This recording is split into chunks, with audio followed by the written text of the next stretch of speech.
بسم الله والحمد لله والصلاة والسلام على رسول الله. أيها الإخوة الكرام، السلام عليكم ورحمة الله وبركاته.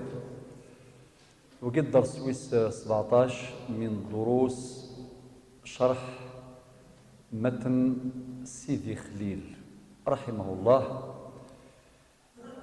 كنت سميت غيث مثلا سيدي خليل فلاسي عفو ربي يتسلسى القدر، يتسلسى القدر أي غر خاطر نكون ثمورث الجزائر مرة وذي ثمورث النغ بالذات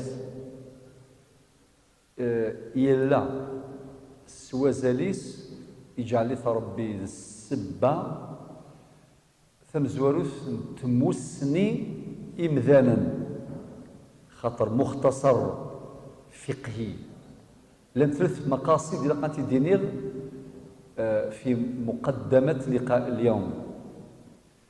ثمزواروث يجعل لي ربي السبة في كتاب ثينس تريكا غيدي جا باش ثموسني من الفقه أسيلي ثمورث النخ لحق دي مغارن يتسمسلاين سيدي خليل ثقيل الفايدة ثمزواروث الفايدة في السناث التوحيد، توحيد الأمة خطر شغل ما كان توحيد المرجعية لا ريفيرونس سؤال مدن الغرس ذي الفقه لكن يناد سيدي خليل صافي تاقي الفايدة في السناث. الفايدة في الثلاثة أتصل تلوفا إقفران استكتاب ثاقين سيدي خليل غاشي مخلفا أذو غالا سيدي خليل أثر رحمة ربي برحمته الواسعة. كنت سميتها كل مرة ببعض هذه الفوائد من باب وذكر فإن الذكر تنفع المؤمنين. هذا المختصر الجليل يحمل دررا وخلاصات فقهية مركزة مهمة جدا. وصل بين الحديث اليوم إلى فرائض الصلاة، في فرائض الصلاة، هذا هو عنوانه. أقرأ بعضا من هذا الفصل ثم نعطيكم خلاصة فقهية عما ورد ونكمل الباقي في اللقاء القادم إن شاء الله تعالى. إذا كان إن التكبيرة الإحرام يكون الفرائض زور النية. الحديث إنما الأعمال بالنيات وإنما لكل امرئ ما نوى والتقديم والتأخير لا ضير فيه. التقديم والتأخير لا ضير فيه. يون ميكر أذي روح هذه الظال هذه زور النية، والنية ذقول النية محلها القلب. النية من مقاصدها تمييز العبادات عن العادات.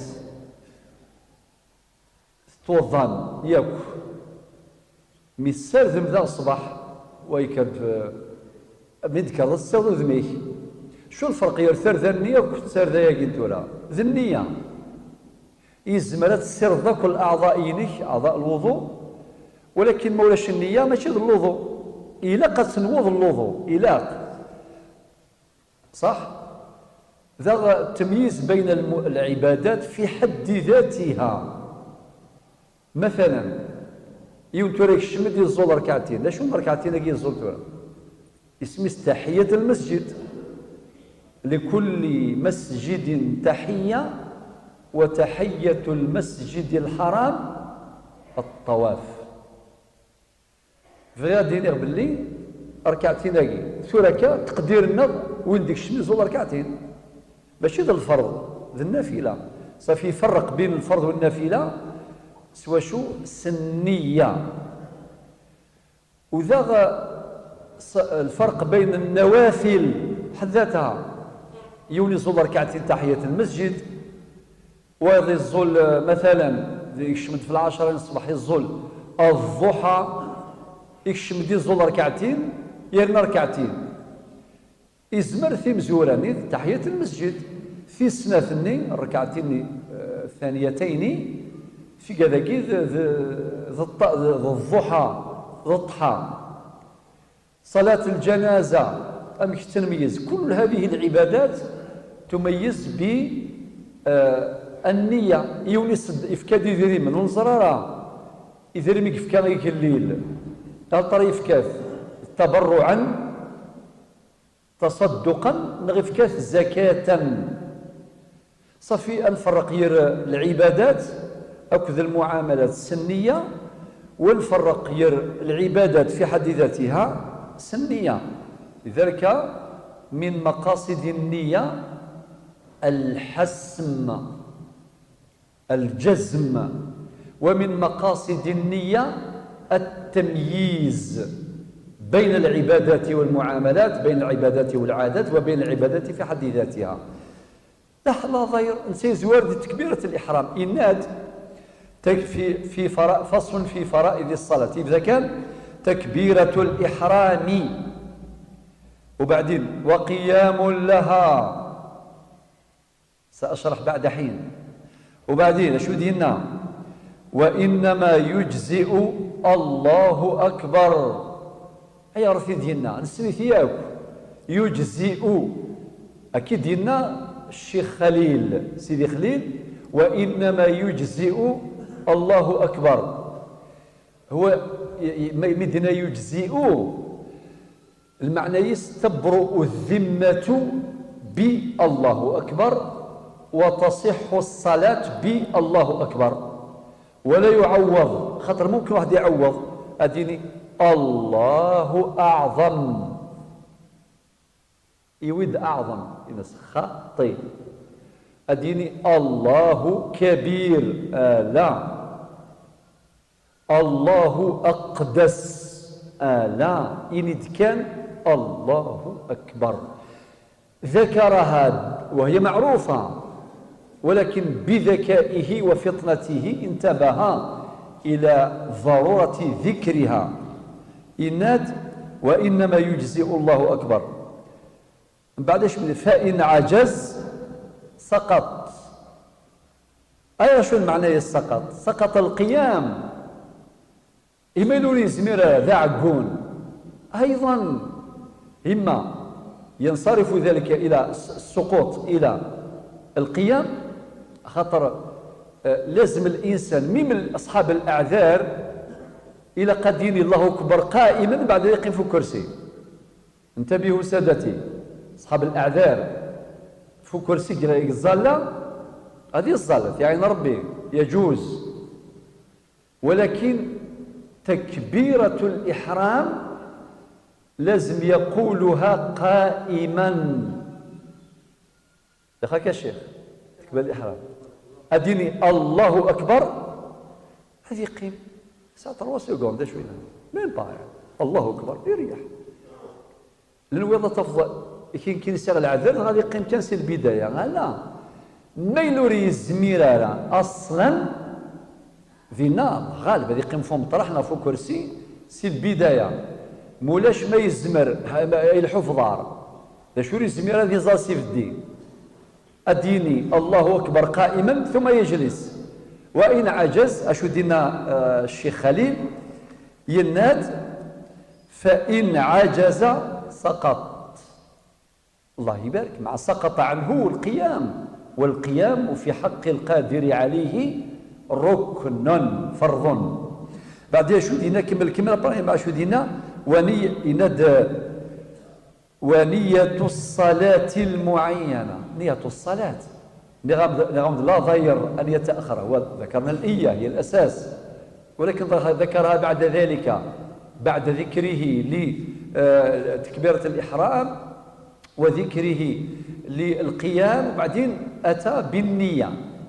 إنك ونية الصلاة المعينة معناتها النية تعين الصلاة. نغمض الآن من مقاصد النية إنما العمل بالنية وإنما لكل امرئ ما نوى. المقصد الأول التمييز بين العبادات والعادات. والتمييز بين العبادات في حد ذاتها بين الفرائض والنوافل، والنوافل أيضا على اختلاف أنواعها، والصلوات المفروضات على اختلاف أنواعها، الظهر والعصر أربعة ولكن تميز بينهما سوى شو؟ النية. ومن مقاصد النيات أيضا الحسم والجزم شمط الظل ذاين. لذلك ند الشيخ خليل ونية الصلاة المعينة. بعدين يكمل لكم بعد ونية اقتداء.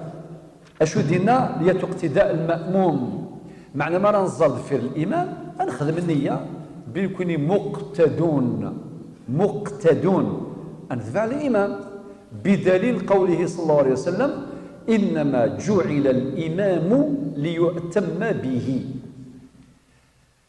هكذا لخص الشيخ خليل رحمه الله أحكام الفقه الإسلامي بدقة عالية، مسائل الفقه. الآن كخلاصة وبعدين نكمل إن شاء الله الدرس القادم. فرائض الصلاة ما حبيت نترتب بترتيب آخر ديني ثمزور النية مثلا سلامة النية أشار إليها المصنف. 2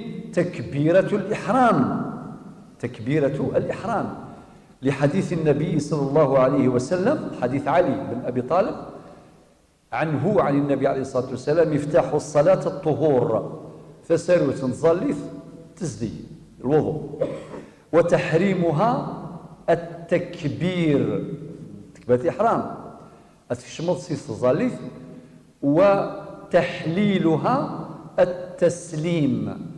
الحديث أخرجه أصحاب السنن عدا النسائي. 3 القيام لها. ما معنى القيام؟ لتكبيرة الإحرام إلى قد الله أكبر سيف الدين. 4 قراءة سورة الفاتحة لحديث النبي صلى الله عليه وسلم لا صلاة لمن لم يقرأ بفاتحة الكتاب. والرأي في الحقيقة والفهم للنص فهمان، فهم يقضي بنفي الصحة وفهم يقضي بنفي الكمال، والتقدير لا صلاة صحيحة، والرأي الثاني لا صلاة كاملة. أكتفي بهذه الإشارة. إذن قراءة سورة الفاتحة النبي عليه الصلاة والسلام لا صلاة لمن لم يقرأ بفاتحة الكتاب. الفرض 5 القيام لقراءة سورة الفاتحة. أما ذا بك إذا غلع عبد سورة الفاتحة وهو قائم سيفدي، والقيام ركن في حق القادر عليه ويسقط عند العجز. ومن الأبواب المعروفة في الفقه باب صلاة المريض والعاجز. وربنا قال في سورة الحج في الآية 78 وما جعل عليكم في الدين من حرج. وقال في سورة البقرة 185 الآية يريد الله بكم اليسر ولا يريد بكم العسر. ربي يبغى لي سر وغيك الفارة أكثر نتزمرت النغ. 6 الركوع ركن الركوع. 7 الرفع من الركوع دين سمع الله لمن حمده ربنا ولك الحمد. 8 السجود أيضا ركن وقي فرض. 9 الجلوس بين السجدتين يعني في غيمثني بين السجدتين لحديث النبي صلى الله عليه وسلم الذي قاله للمسيء في الصلاة. هكذا عرف الحديث. قال ثم اسجد حتى تطمئن ساجدا ثم ارفع حتى تطمئن جالسا. والحديث متفق عليه خرجه الإمامان البخاري ومسلم. والحديث بقي إن شاء الله وقدر. والسلام عليكم ورحمة الله.